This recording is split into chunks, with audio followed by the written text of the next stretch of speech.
მშვიდობა მოგცეთ მეგობრებო, სოციალურ ქსელში ჩემთან ვიდეო, ჯერ მოვუსმინოთ და მერე შევაფასოთ. მოგესალმებით, ჩემო ძვირფასო ადამიანებო. ხელავ ძალიან, იმიტომ რომ ამ ხელა აუდიტორიის წინაშე ესეთი საპატივცემულო ხალხი და ერთ კადრი რომ დავინახე, მეგონა ჩემი თანამებრძოლები საქართველოს უპირველეს ყოვლისა და კონსერვატორული გაერთიანება და მეთქი რა ხდება და მოусმენთ. გავაგზავნოთ მოსმენა. რა უნდა ვთქვა ახლა მე ისეთი რომ რა მაპატიე თუ რაღაცა ისევე ვთქვი, ხელავ ძალიან.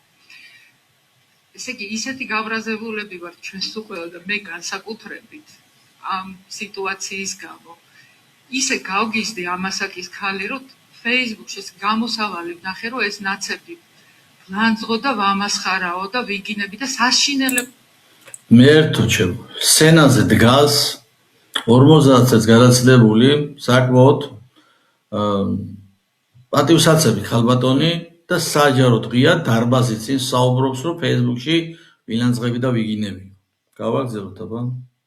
ვაკეთებ, ესე იგი, წარმოუდგენელი ხდება ჩემს თავს. წარმოუდგენელი ახლა ხდება. თქვენ რო ლაპარაკობთ მაგას ხალბატონო, ვიგინებიო Facebook-ში. ამ ხნის კალი ცხოვრება გამოვლილი ხალბატონი. დარბაზი რო ტაშ გიკრავს, ის არის საშინელება.